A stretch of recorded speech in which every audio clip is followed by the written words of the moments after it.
Muy buenas noches, gracias por la sintonía, gracias por estar allí como cada domingo. Hoy vamos a hablar de un tema que es clave. Nosotros podemos discutir un montón de cuestiones que hacen a la realidad del país, pero claramente lo único que nos puede sacar del fango es la educación. Y ustedes saben que tenemos números realmente espantosos en cuanto a los resultados de las evaluaciones que se hacen de los chicos. Hoy vamos a estar, obviamente, con el que tiene que llevar adelante políticas públicas que generen algún cambio y con un hombre que revoluciona la forma de enseñar las matemáticas. Pero antes de eso, comentario breve de lo que fue la semana. En estos días, el presidente de la Cámara de Diputados, el doctor Raúl Latorre, hizo una presentación con toda, digamos, el aparataje, como si fuera, digamos, un gran estadista dándonos a conocer una medida, digamos, excepcional en el Estado paraguayo. El presidente de la Cámara de Diputados anunció dos cosas: que iban a contratar o que van a contratar a 50 nuevos funcionarios por concurso y que iniciaron el sumario a otros 33 funcionarios de la Cámara. Y esperaba el aplauso por esto, porque lo van a hacer por concurso.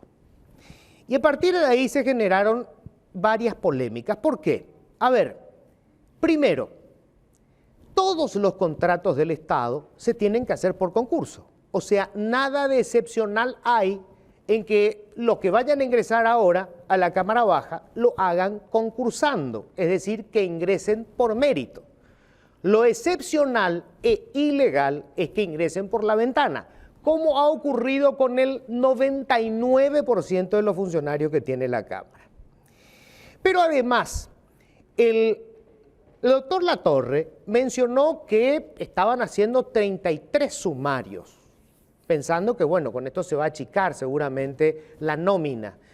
Los 33 van a ir a sumario por ausencias. Entre los 33 no está ninguno de los familiares de los políticos que ingresaron sin concursar.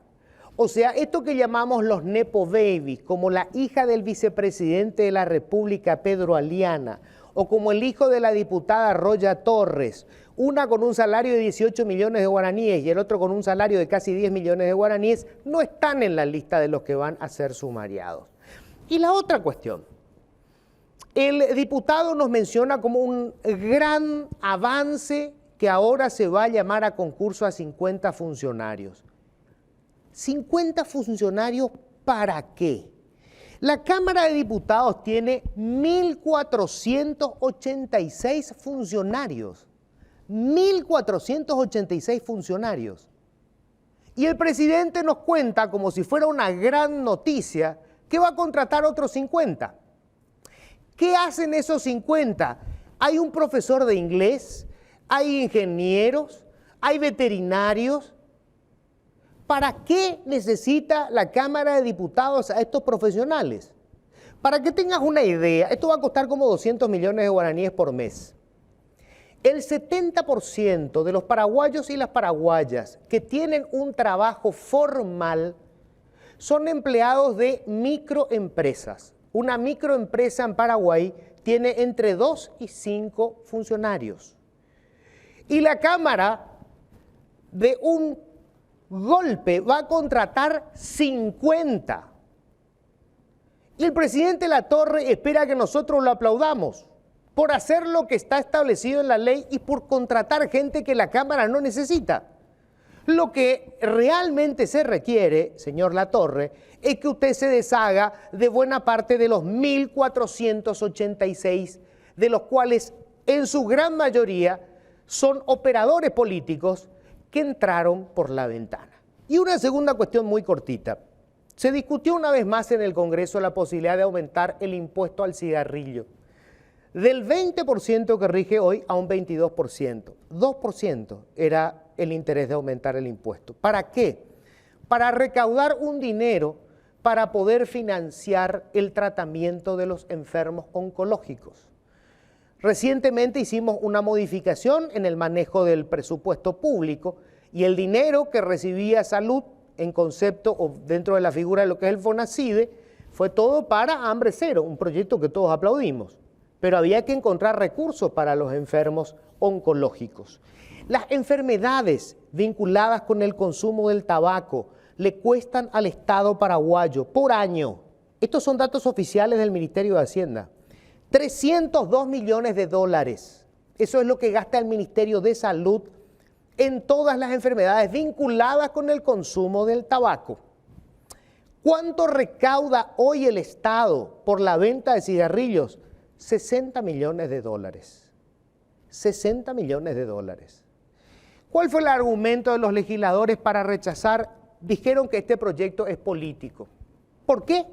Porque el presidente del Partido Colorado es tabacalero, el señor Horacio Cartes. Y déjenme decirle que ellos tienen razón. El rechazo es político. Si el señor Horacio Cartes no fuera tabacalero y se dedicara a fabricar zapatillas, los legisladores no tendrían ningún empacho en aumentar 2 puntos la tasa del impuesto para la venta de cigarrillos y financiar a los enfermos oncológicos. Pero como se trata del hombre más poderoso dentro del partido, lo rechazan. O sea, el rechazo es político. Bienvenidos, esto es Políticamente Incorrecto. Siempre digo lo que pienso.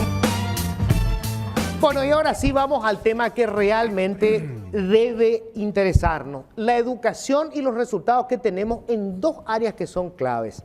Lenguaje, todo lo que tenga que ver con, digamos, las herramientas con las que construimos pensamiento. Y matemáticas, que es básicamente la construcción del razonamiento lógico.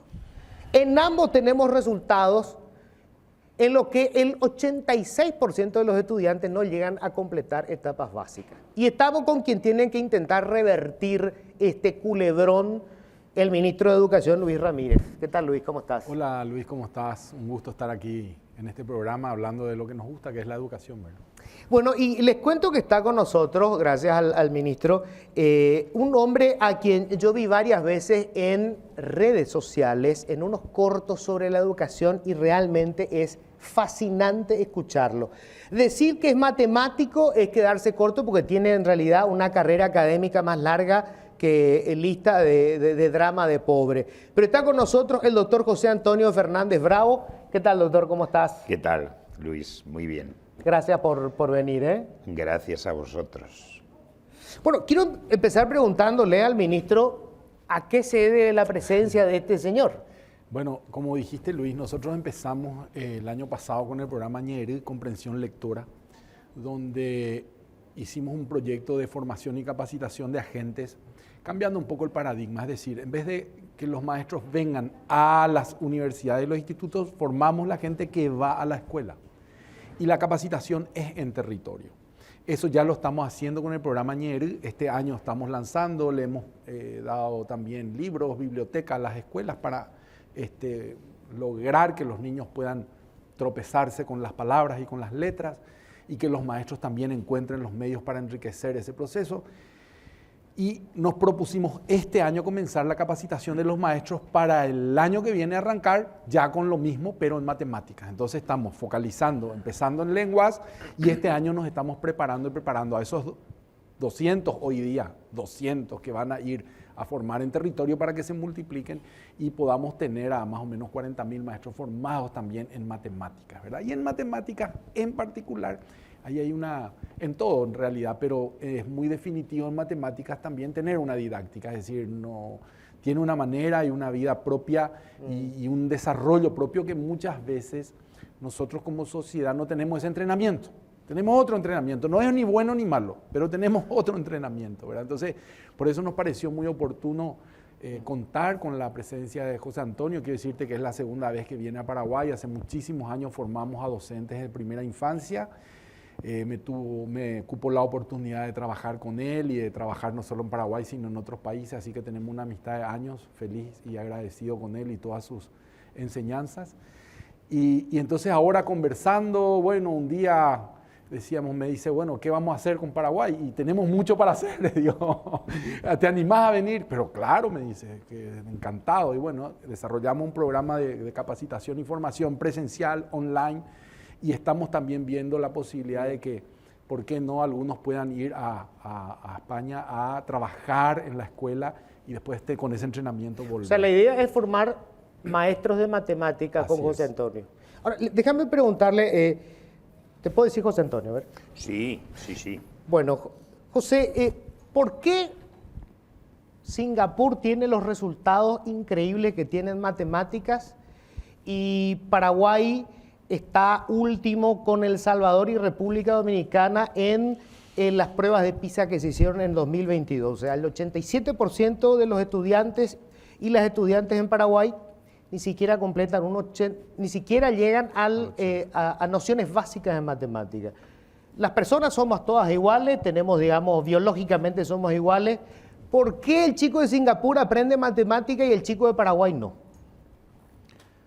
Bueno, es una pregunta que yo tengo que hacer uso de los datos que tengo, porque evidentemente ni estoy en Paraguay ni estoy en Singapur, ¿no? Los datos que tenemos sí que parece ser que apuntan a un dominio claro de la materia por parte del docente. Es decir, que tú puedes arreglar o envolver didácticamente una forma de proceder siempre y cuando tengas claro cuál es la finalidad, cuál es el objetivo y cuál es la calidad de contenido que quieres transmitir. Habitualmente empezamos al revés, ¿no? Vamos a hacer una didáctica de un contenido que yo no domino. ¿Qué está pasando habitualmente? Pues que nos dicen, por ejemplo, a los profesores, a las maestras, a los maestros, oiga, usted no se preocupe, no hace falta saber. ¿Y quién dice esto? Pues lo dicen aquellos que se encargan de productos comerciales que en definitiva quieren sustituir el rol del maestro. ¿Por qué? Porque hay unos intereses económicos y que verdaderamente interesa que ellos no sepan para que tú puedas decir qué hay que hacer y cómo hacerlo. Yo empezaría por dos pilares básicos, independientemente, si me permite, ya del lugar, sino de la esencia que permite conquistar la adquisición del conocimiento, que es el dominio de tu materia y la capacidad para escuchar al que aprende. Solo eso nos va a permitir algo que, independientemente del país y la política, yo creo que estamos dados a hacer cualquier maestro, que es proteger el deseo de aprender. Y que los políticos protejan el deseo de enseñar. Y vamos a ver qué en cada país necesitamos, con distintos engranajes y relojes, con distintos sistemas para conseguir, en función de tu entorno, aquellos resultados que verdaderamente se persiguen desde la realidad y la evidencia, no desde la imaginación de Singapur. Paraguay tiene que tener identidad propia, España, como lo tiene Singapur, pero no comparemos, empecemos por analizar lo que necesitamos para saber qué les podemos ofrecer. O sea, la primera cuestión es el maestro, que tiene que dominar su materia. Total. O sea, el profesor de matemáticas no tiene que tener ninguna duda acerca de los conceptos que está manejando, no fórmulas. Sí, correcto. No correcto. copiar en la pizarra lo que dice el manual y repetir. Y que es un poco como también se le enseña al docente. Por eso esto está dentro de un plan integral de la reconversión de 6 institutos de formación docentes, donde uno de ellos se especializa en matemáticas, de manera que todas estas acciones caigan a ese lugar y los maestros sistemáticamente, cada tiempo, puedan ir a ese lugar y renovar, reciclar su aprendizaje o sus saberes.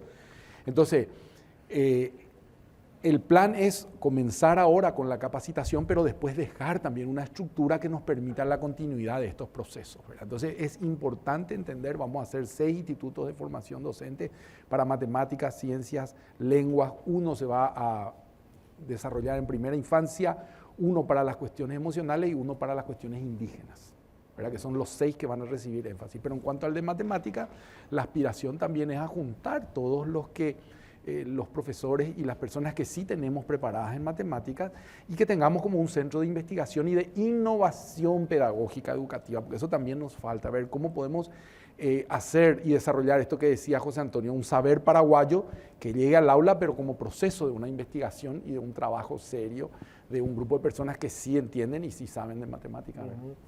José Antonio, yo veo que siempre insistís en, digamos, interactuar con el niño y estimular lo que es natural en el ser humano, que es la curiosidad.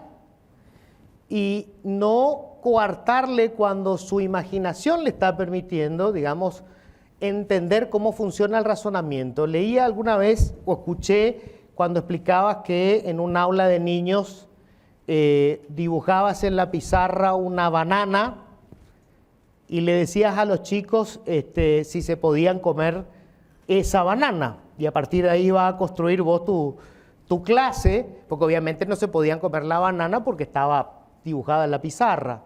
Y cuando le pedías a los chicos que se la coman, ellos te dijeron ñam, ñam, ñam, y ya está, ya se comieron la banana. Así se es. acabó tu construcción. ¿Cómo se construye esa relación del maestro con el alumno? Porque hoy el maestro viene con la teoría la materia que hay que desarrollar y esto es, y chao, se acabó. Esa relación no existe casi. Bueno, ahí es fundamental, ¿no?, la relación del que enseña con el que aprende. Yo diría que esa relación se sostiene en la capacidad de escucha, ¿no?, del que enseña respecto al que aprende. Pero escuchar no es oír lo que dicen. Escuchar a veces es difícil porque es dejar de oírte a ti, y escuchar es sentir lo que piensan, es decir, distinguir tus deseos de sus necesidades.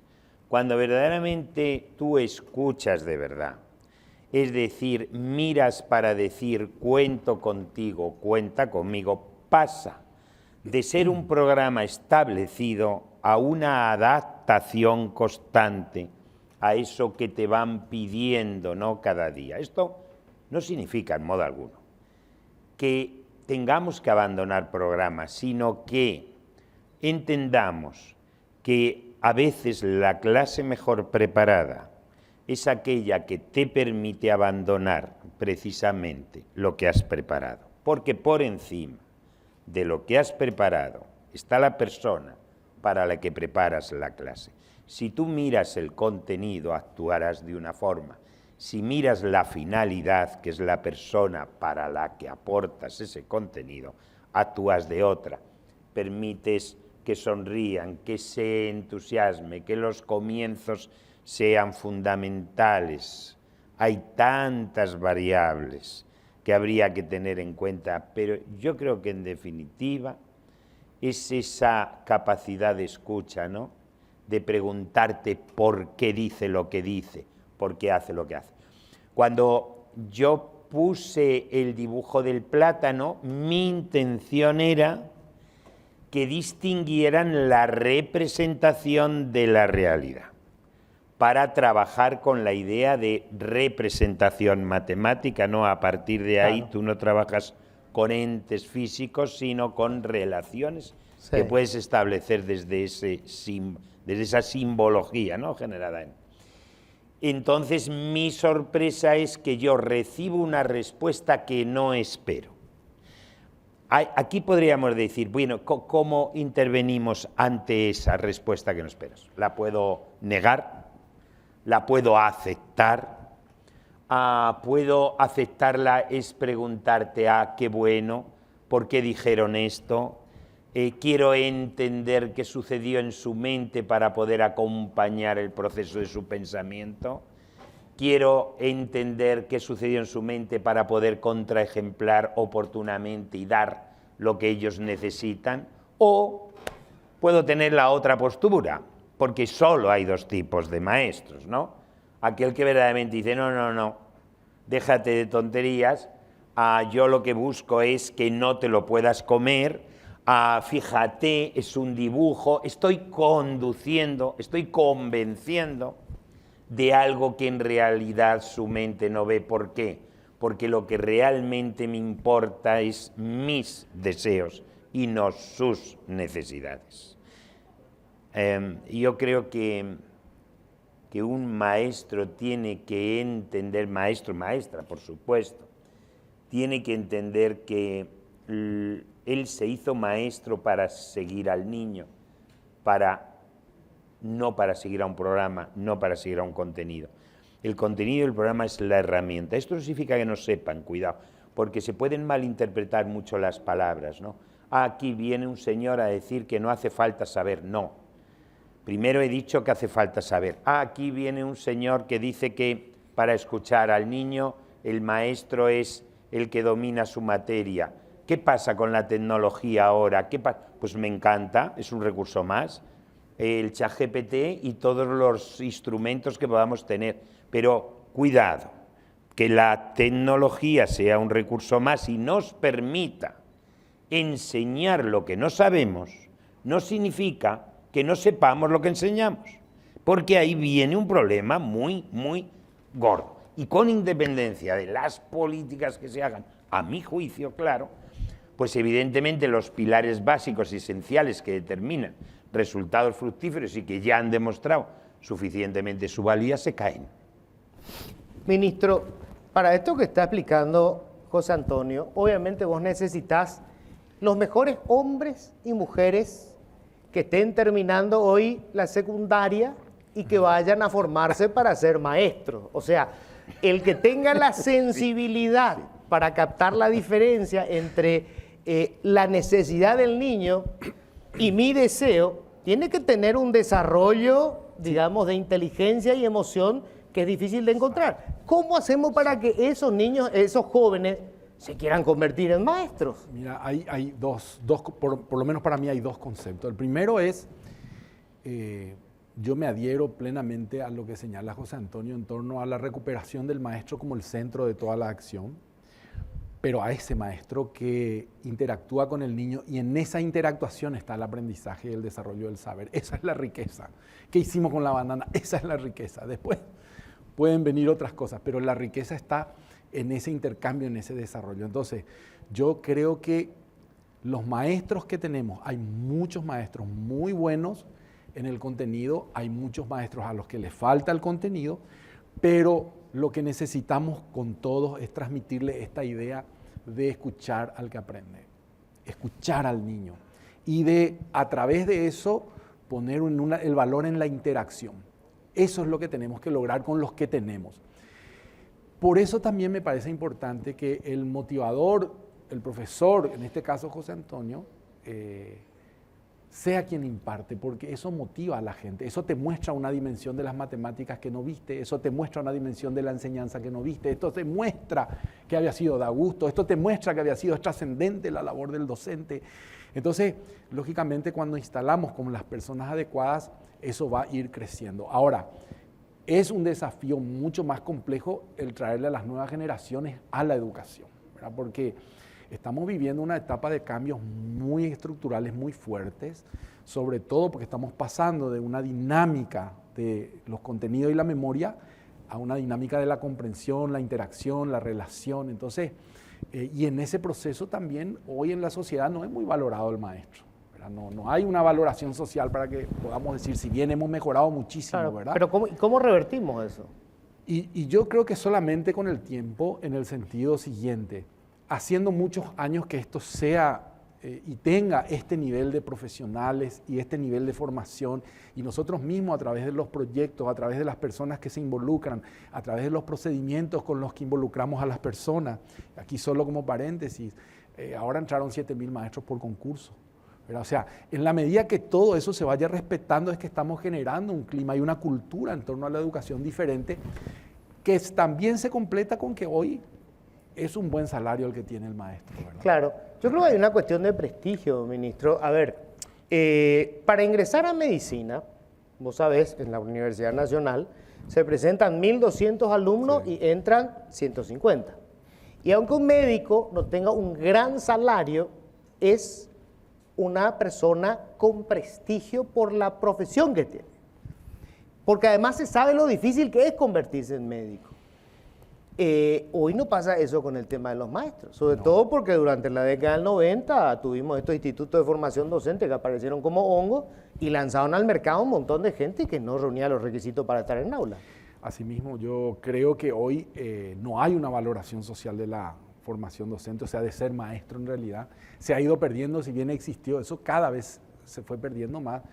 Y también creo que no hemos sido todavía lo suficientemente estrictos para evaluar la calidad de la formación que reciben en estos institutos, ¿verdad? Entonces, por decirte así, aquí se da la inversa porque todavía los institutos de formación del Estado, en este caso, son más rigurosos, tienen más exigencia que los privados. Es una excepción así rara, pero justo se da en el área de educación y justo se da en el área de la formación de los maestros, ¿verdad? Entonces, ese también es un hecho que tenemos que revertir. Por eso te decía yo, es una complejidad donde hay que sostener este trabajo, este método, esta formación, esta capacitación por muchos años para que los que están puedan irse formando y capacitando y también los que ojalá puedan entrar nuevos, que tengan esta dinámica y que vean lo importante que es. Y ahí hacer un pequeño comentario más.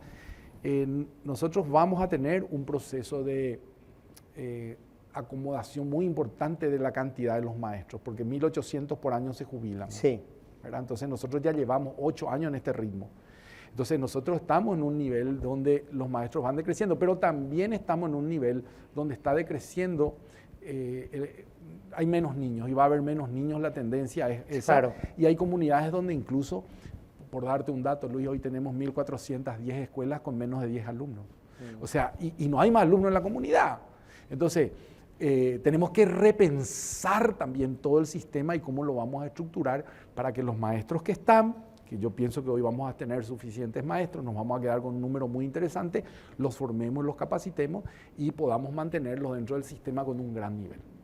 Tengo que hacer la pausa, enseguida vamos a hablar con José Antonio. ¿Cómo se hace para reconciliar a la gente con las matemáticas? Porque es un poco la materia cucú, ¿verdad? Le tiene miedo la gente. Matemáticas otra vez. Yo seguí psicología, Luis, porque no había matemática, imagínate, y me topé con la matemática en la puerta. Este es un país donde la gente sigue carrera porque no tiene números. O sea, esto es leído, ese es el término, esto es leído. Entonces enseguida lo vamos a hablar con José Antonio y con el ministro, por supuesto. Siempre recuerdo que en el colegio había materias que me asustaban. Física era algo que jamás me quedaba en clase. Y después de terminar el colegio, me topeté, digamos, accidentalmente con el libro La historia del tiempo de Atkins. Y entonces, a partir de ahí me convertí en un fanático de la mecánica cuántica. Era un mundo fascinante, del que nunca tuve idea cuando estaba en la secundaria. ¿Por qué tenemos este drama con los números? O sea, ¿qué falla en la educación que hace que le tengamos miedo a las matemáticas y que pensemos en números y en fórmulas y no en razonamiento lógico? Bueno, yo creo que la causa principal es la ausencia de comprensión, ¿no? La mente humana ha nacido para comprender. Entonces, cualquier cosa que el cerebro no entienda, no le dé sentido, significado, asusta y por tanto se rechaza. ¿Qué es habitual tristemente en las enseñanzas escolares? Pues que la asignatura que más incomprensión genera son las matemáticas, con lo cual es la más odiada. Pero en definitiva no se odia las matemáticas, no asusta la matemática. Lo que nos asusta es la falta de comprensión. Fíjate que la matemática es todo lo contrario, la matemática es el arte de comprender.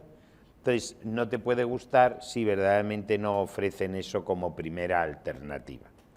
Es cierto, lo que se comenta constantemente, ¿no? Vamos al contenido, a una fórmula sin sentido, a una aplicación que se aprende por rutina y mecanización sin entender el porqué de su significado. Entonces, el método de nuestra formación lo que dice es, lo primero que tenemos que hacer es comprender. ¿Qué es comprender? dar sentido propio al correcto significado. Y luego enunciar. Luego viene la palabra diagonal, luego viene el teorema central del límite, luego viene el concepto de épsilon, luego viene el concepto de dominio interior. ¿Qué pasa? Que el vocabulario, cuando es un punto de llegada después de haber generado una idea propia, se asocia a un significado que aporta valor al entendimiento y a la construcción del conocimiento. Esto es esencia, digamos, de fase de adquisición. Pero luego está la forma en la que tú permites comprender.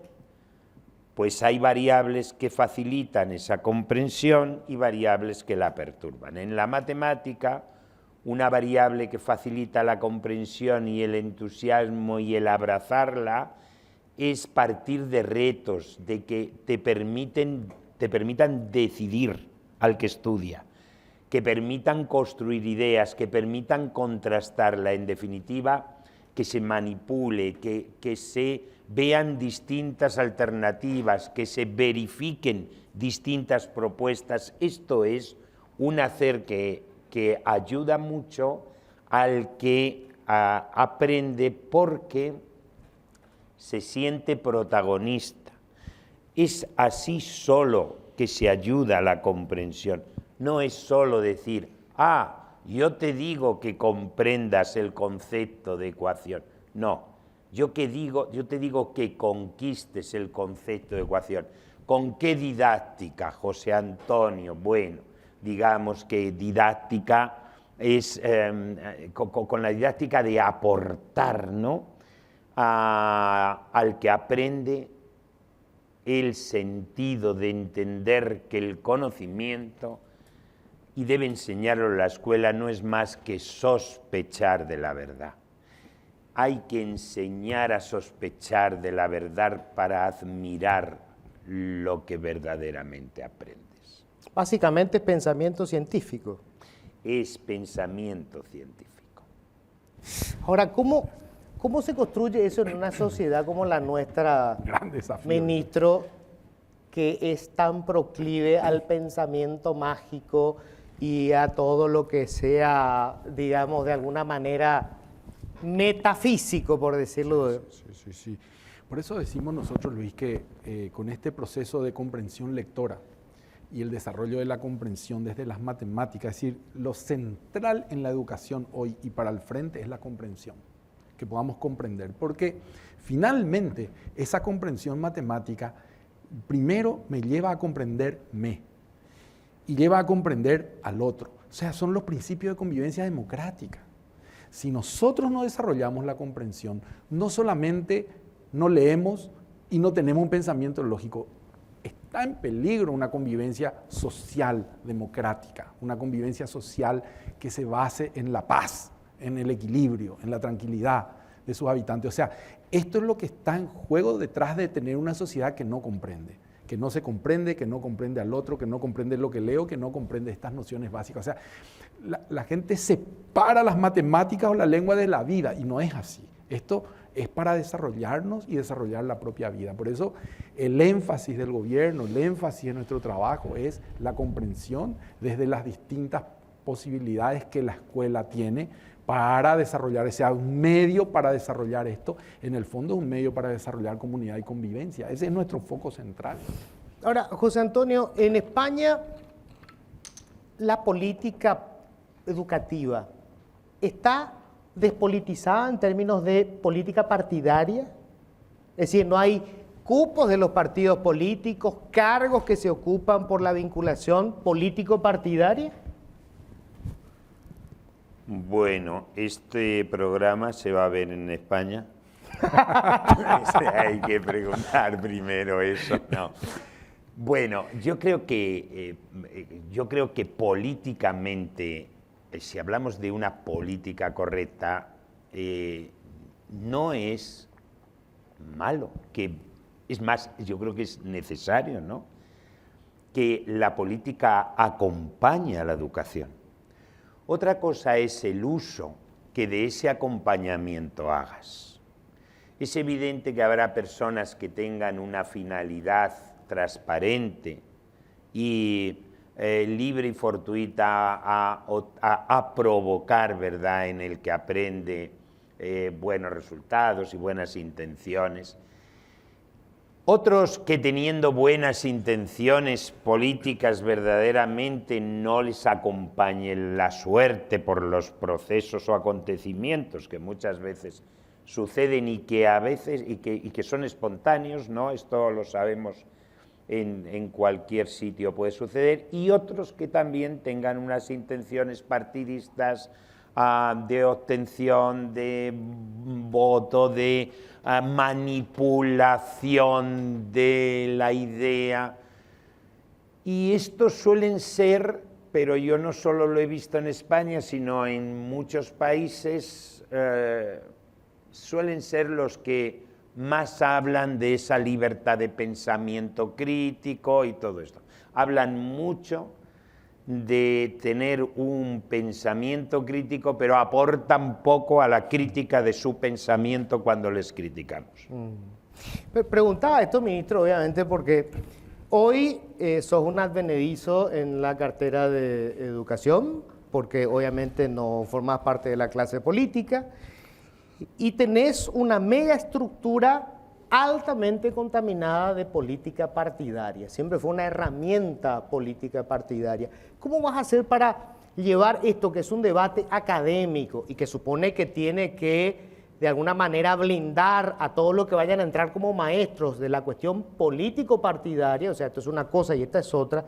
¿Cómo vas a hacer? O sea, sí, se te ve como muy solitario en eso. El punto es, yo creo que tenemos que encontrar acuerdos, y uno de los acuerdos más importantes es que las personas que ocupen el cargo tengan un elemento esencial primario, que es su idoneidad para hacerlo, a través de concursos. Si eso se cumple, es un paso enorme para ponernos de acuerdo en el tránsito, en el camino hacia un modelo educativo distinto y a empezar a discutir. También decía una exministra, la escuela o la estructura educativa no te puede dar nada más que lo que es su cultura o la cultura en donde se desarrolla, porque a veces le pedimos a la escuela que resuelva problemas que la sociedad todavía no resolvió. Queremos que saquen sueco la escuela y somos paraguayos. No va a pasar, no va a pasar. Entonces, digo esto porque hay que tener una convivencia con lo que es esa realidad paraguaya, cómo funcionamos acá, con algunas reglas que pongan principios nuevos y que pongan inicios y modelos que nos permitan también el desarrollo de estas actividades de la capacitación, de la formación, y que el maestro que se capacita realmente vea la consecuencia después, no solamente en su trabajo, sino también en su remuneración. O sea, hay que ir cerrando todo el circuito en donde hasta hoy yo tengo que decir que estoy muy contento y satisfecho con este proceso de poner las reglas claras y decir, este es el criterio, que sea idóneo, que sea capaz, que esté formado, que cumpla con esos principios. Y entonces a partir de ahí podemos avanzar. Si no, es muy difícil, ¿verdad? ¿Vas a hacer cambios en la cartera? Sí, vamos a hacer cambios esta semana. ¿Esta semana? Sí. ¿Viceministerios se cambian? Sí, se cambian. ¿Por qué? Y básicamente queremos darle un ritmo distinto, Luis, sobre todo a la gestión. La función pública y en particular este ministerio, como dijiste, al ser tan grande, es muy tirano con la gestión, no tenemos tiempo, nos damos vuelta y ya se fue el año y no ejecutamos. Entonces necesitamos tener una estructura distinta a la estructura tradicional con la que se vino manejando la gestión. No estoy haciendo juicio de valor diciendo es buena o es mala, yo necesito.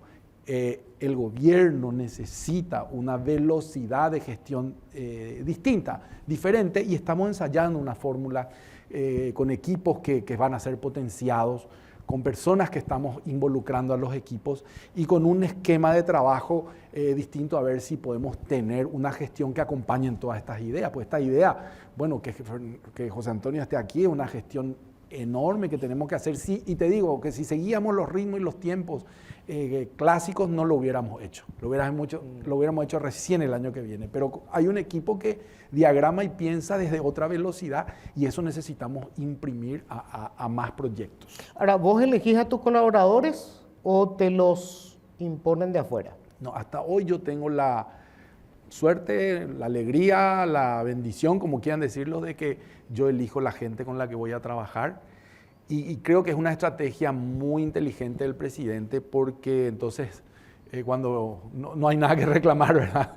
Vos trajiste tu gente, vos y bueno, entonces la verdad, pero siempre, y esto hay que decirlo, en consenso con el presidente de la República, con quien mantenemos un diálogo semanal de lo que pasa en educación y de a dónde vamos, y la rectificación de algunos rumbos que le estamos dando también vienen de su diseño, de su idea, de su impronta, de a dónde él quiere llevar estas acciones de gobierno, ¿verdad? Así que yo muy agradecido y reconocido de poder armar un equipo con el presidente para hacer todos estos cambios en educación, ¿verdad? José Antonio, ¿el docente en España es, digamos, una persona de prestigio? Bueno,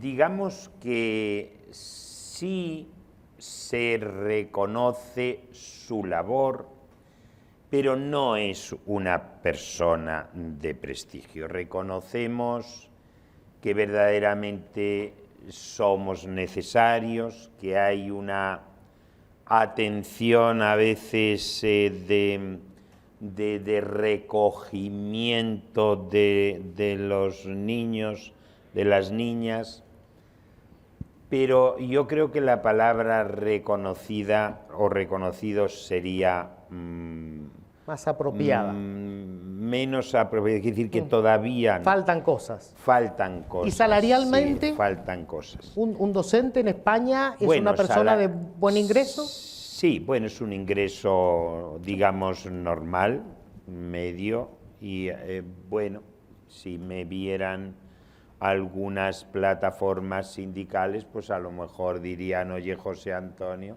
que dijiste que estaba bien, ¿no? Entonces, verdaderamente se lucha, como en todos los sitios, siempre por propuestas de mejora. Pero yo creo que es un salario, pues, normal, adecuado ya, que lo aclaren otros. Obviamente, nadie entra a la docencia para hacer dinero. O sea, no tendría ninguna lógica, ¿no? Se supone que si alguien entra a la docencia porque lo que tiene es la pasión por enseñar. Y ese es uno de los problemas que yo veo justamente que tenemos, ministro. Que hubo un montón de gente que entró para garantizarse un salario en el Estado. Y es uno de los paradigmas también o de las miradas que se tiene con educación. Yo no estoy tan convencido de que sea así. Si vos mirás hoy el salario de un maestro que trabaja doble turno es de $1.000 más o menos.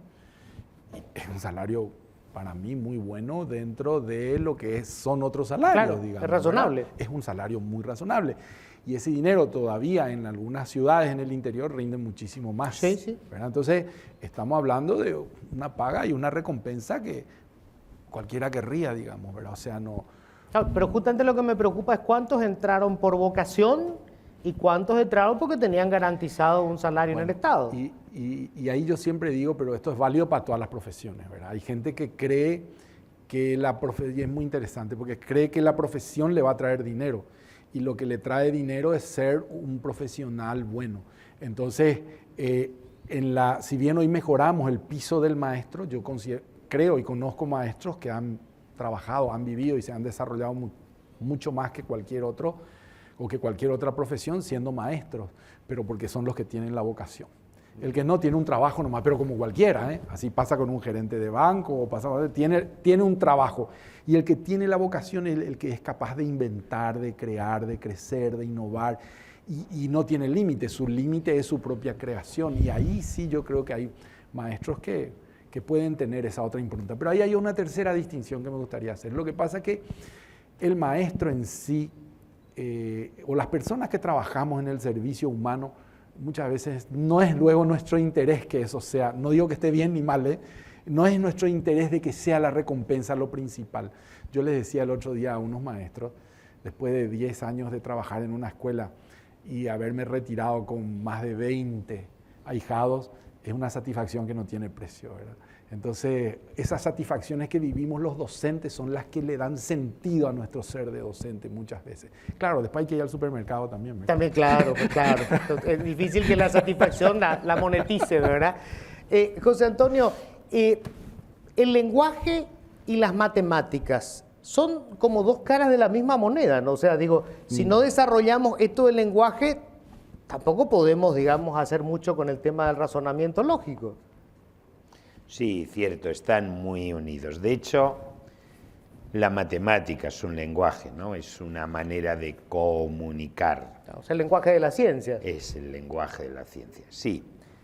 Está muy relacionado. Cuando tú te generas una buena expresión lingüística, tu cerebro verdaderamente se conforma en establecer esa modelización o sinapsis neuronales que le hacen crecer, le desarrollan por esas estructuras lingüísticas bien definidas. Entonces decimos, oye, cuanto mejor hablen, cuanto más correctamente digan, mejor se va a estructurar el cerebro. Y cuanto mejor estructurado este cerebro, más ideas generará, mejor percibirá, aunque hoy ya se sabe, ¿verdad?, que las ideas se generan por lo que se percibe, por lo que se piensa y por lo que se siente. Entonces las tres cosas conforman ahí. Antes se creía que no, solo oiga lo que usted piensa. Entonces en este sentido todo nos ayuda. Y de hecho la matemática, hay estudios ya que se afirman como muy potentes, aún no reconocidos por algunos sectores lingüísticos, que la matemática se debería aprender en la lengua madre, porque es pensamiento, es idea. Entonces tú generas idea con el lenguaje que piensas. Claro que si tú puedes pensar también, establecer ideas y en una lengua distinta, perfecto, pero es como aprender un nuevo lenguaje con un lenguaje que no domine. Es decir, no, aprenda usted un nuevo lenguaje a través de un lenguaje con el que establece pensamientos, si no, y ahí estaría una relación importante, ¿no? Las dos van a ayudar mucho. Esto es clave, ministro, porque hoy, ¿cuánto? El 65-70% de los niños y las niñas en Paraguay son guaraní hablantes como lengua madre. O sea, nosotros tenemos que enseñar matemáticas en guaraní. Es así. Y es lo que veníamos diciendo, no hay que confundir con la enseñanza del guaraní. Eso es otro capítulo, después podemos discutir. Pero si el niño razona, empieza todo su proceso de convivencia en guaraní. Entonces, imagínate, tiene ya dificultad con el español y la maestra que también le habla tiene dificultad con el español. Entonces, ¿cómo vamos a desarrollar esa comprensión o ese pensamiento, verdad? Entonces, para nosotros como Paraguay es un desafío enorme comenzar la enseñanza de las matemáticas también desde el guaraní o desde la cosmovisión que tiene la gente que convive en esa comunidad, ¿verdad? Y hay trabajos que se han hecho, hay estudios que se han hecho, incluso la Universidad de Murcia ha hecho un trabajo muy interesante sobre Paraguay y cómo enseñar matemáticas desde el guaraní. Está todo el proyecto.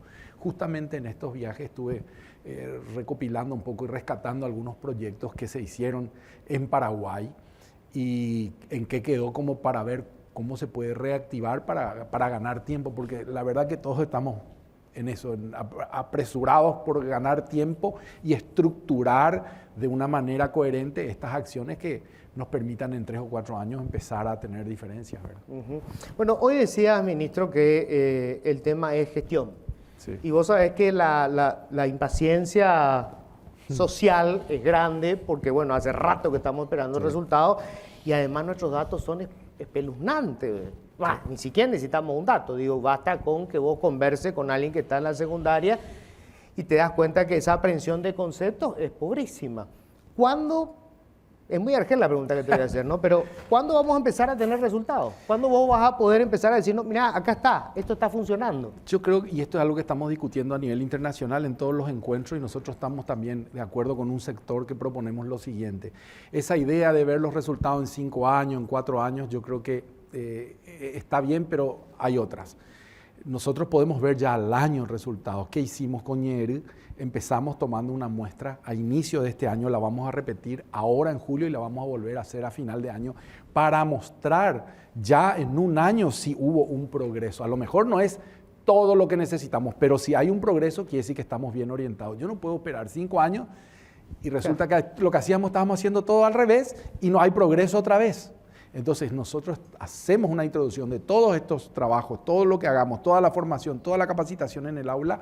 Finalmente vamos a medir la evolución de los niños y vamos a ver qué ajustes necesitamos. Es decir, no podemos esperar, tenemos poco tiempo, nos toca, es lo que nos toca, ¿sí? Nos toca este tiempo y la gente está apurada no solo por la necesidad de rendir bien o quedar bien en un ranking, que eso, como decís vos, está bien, pero no es lo más importante. Lo más importante es cuando hablas con un niño y cuando ves limitadas sus posibilidades de crecimiento, sus posibilidades de desarrollo, sus posibilidades de seguir estudiando. Cada vez hay menos alumnos en la universidad. O sea, esas son las cosas que nos interpelan, digamos. Es decir, y cómo tenemos que apurarnos para eso, para que los jóvenes puedan estar en el programa escolar y para que los jóvenes puedan estar en la universidad. Eso es lo que nos mueve, ¿verdad? Una pregunta final, porque me quedo sin tiempo, José Antonio, pero bueno, como educador, como, digamos, un seguidor de todos estos procesos, ¿cómo ves la irrupción de la inteligencia artificial? Yo en estos días me hicieron una demostración y me quedé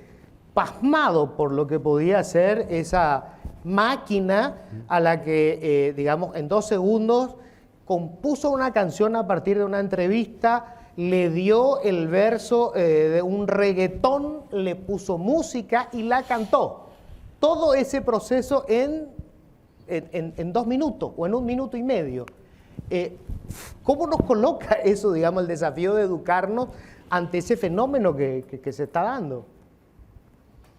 Bueno, yo soy partidario de que esto que está a nuestro lado tenemos que hacerle hueco lo antes posible y acompañarnos amigablemente de lo que viene, porque no lo podemos evitar, ¿no? Entonces tenemos que ver cuáles son esas fortalezas. Para mí, la inteligencia artificial es, vamos, de asombro, de admiración, ¿no? Bueno, ¿qué ocurre? Que esto es como el que verdaderamente quiere aprender a hacer una magdalena o la máquina que te hace la magdalena. Yo lo que tengo que ver es con qué me quedo. Cuando yo quiera aprender a hacer una magdalena, iré a personas que desarrollen mi cerebro, mis destrezas, mis habilidades, me den las variables necesarias y los ingredientes para esa creación. Y cuando yo me quiera comer una magdalena y no me importe no saber hacerla, me encantaría tener una máquina que me la proporcionara inmediatamente para satisfacer mi necesidad y mi alimentación. Creo que si ambas cosas conviven juntas, habrá desarrollo. Si una de las dos se pierde, bueno, pues yo creo que también perderemos. José Antonio, un placer, ¿eh? Muchísimas gracias. Muchas gracias. Ministro, un placer siempre. Gracias. Luis. Muy amable, gracias. Bueno, llegó el momento del informe con el amigo Iván, que estuvo trabajando sobre lo que ha sido toda esta ola de asaltos que tuvimos en las últimas semanas. Así que, Iván, vamos contigo. Muy buenas noches, Luis. Un saludo a toda la audiencia de Políticamente Incorrecto. Y efectivamente el tema de la semana tiene que ver con este mega asalto a esta casa de cambios ubicada en el barrio Villamorra de la ciudad de Asunción. Ya se realizaron allanamientos en busca de evidencias. La policía además asegura contar con la identidad de todos los integrantes de la banda que perpetró este millonario golpe, y recordar que dejaron caer en su huida un bolso que contenía más de 1.500 millones de guaraníes. Todos los detalles de este asalto y este insólito episodio en el siguiente informe. Después de las 14 horas del martes, a bordo de una camioneta Amarok color gris y un vehículo color azul eléctrico, llegaron 5 a 7 asaltantes vestidos con uniformes que tenían la inscripción Senat a una casa de cambios ubicada sobre Senador Long, casi avenida Mariscal López, en pleno barrio Villamorra de Asunción. Los delincuentes ingresaron a la casa de cambios, redujeron a golpes a un guardia de seguridad y además golpearon a un cliente que estaba dentro del local para alzarse con una millonaria suma de dinero. En su huida, los asaltantes se enfrentaron a balazos con la policía. Fueron convocados y se produjo un enfrentamiento con los asaltantes. Sí, así mismo. Entró una llamada que nosotros le hicimos 620, ¿verdad? Un vehículo sospechoso. Inmediatamente acudimos y al llegar acá prácticamente antes de encender el móvil ya nos recibieron con disparos. Lo que pudimos ver, estaban vestidos de personal de la CENAP, con remera, manga larga, con la insignia de la CENAP y pantalón caqui. Se movilizaban a bordo de 2 vehículos. A bordo de una Amarok, una Volkswagen Amarok color gris, lo que yo pude ver. Se habló también de un vehículo color azul. Se habló de un segundo vehículo, pero yo ya no logré visualizar. Cuando ellos realizan el disparo, ¿ustedes estaban a bordo de la patrullera del vehículo? Sí, yo venía manejando y al llegar acá prácticamente ellos se bajaron y directamente dispararon a la patrullera. Mi compañero logró bajarse de la patrullera, pero yo me quedé atrapado ahí. No hubo un segundo de tiempo para reaccionar. No hubo tiempo para reaccionar. Un inesperado episodio en torno al asalto se dio a conocer el miércoles. Los investigadores anunciaron la detención de 2 personas que no tendrían nada que ver con el asalto, pero que recogieron una bolsa que contenía más de 1.500 millones de guaraníes, que cayó de la carrocería de la camioneta a bordo de la cual huían los asaltantes. El caso es que llegaron al lugar 5 personas correctamente vestidas con uniforme de la CENAT, haciéndose pasar como personal agente de la CENAT. Ellos ingresaron con armas de fuego, desarmaron al personal de seguridad que se encontraba en su interior, le produjeron una herida, un corte en el cuero cabelludo. Está estable, antes que nada resaltando esa situación. Y se llevaron dinero en efectivo, monto todavía no tenemos, como ven es recientemente el hecho ocurrido, es incipiente, pero no tenemos todavía datos, señor, no tenemos todavía datos, pero lo que refiere al gerente que llevaban dinero que había en la caja, en la caja de registradoras. En el momento del acto, personal de la comisaría llegó al lugar, tuvo un enfrentamiento con estas personas y se dieron la fuga utilizando armas de grueso calibre. En su huida, estos disparan contra la patrullera donde estaba su personal. Asimismo, la patrullera tiene un impacto de bala. Eso es lo que primeramente podemos corroborar a simple vista. Vamos a ver si no tiene, vamos a hacer las inspecciones correspondientes. Recién todo esto está empezando para la investigación. Tenían, según lo que dicen las víctimas, que sí tenían la inscripción de la CENAT por el uniforme que venían presentando. ¿Podrían haber herido entre los asaltantes? Podría haber, ya que, como le dije, el personal llegó al lugar y también efectuó disparos de su arma reglamentaria contra esta persona que se llevó a la fuga. Ante este hallazgo se abrió una nueva línea investigativa acerca de las operaciones de la Casa de Cambios, ya que sus autoridades declararon que el perjuicio fue de 1.450 millones de guaraníes. Sin embargo, en una sola bolsa se recuperó más de 1.500 millones de guaraníes y se cree que en las otras bolsas que se llevaron efectivamente podrían haber sumas mucho más grandes aún. Sobre los peligrosos asaltantes que quemaron la camioneta usada en el atraco, hasta hoy no se ha revelado ningún dato. Bueno, perfecto, fuerte el informe de Iván. La verdad que fue una semana bastante dura en materia de comisión de delitos. Bueno, con esto nosotros estamos cerrando. Espero que hayan disfrutado del programa. Gracias por la sintonía. Nos vamos a encontrar el próximo domingo. Chao.